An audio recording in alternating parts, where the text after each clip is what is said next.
The local share market ended the session sharply lower as investors took their cue from a sell-off in Europe.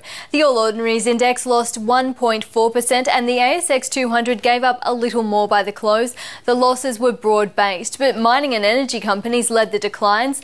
NAB was the worst of the big four banks. Telstra shed 1 1/3% and gold miners were among the few gainers.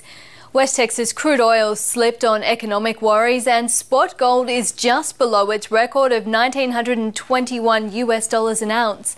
The Australian dollar is worth 105.2 US cents.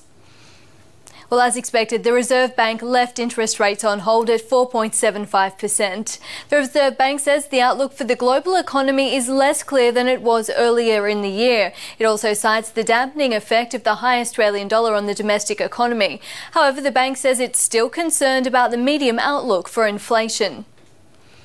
Australian banks may be required to meet tough new international financial regulation up to 2 years ahead of other countries. The Australian Prudential Regulation Authority is proposing to force banks to increase the amount of funds they hold in reserve from 2013 onwards. The changes are part of the international Basel III reforms, but are only due to come into effect worldwide in 2015.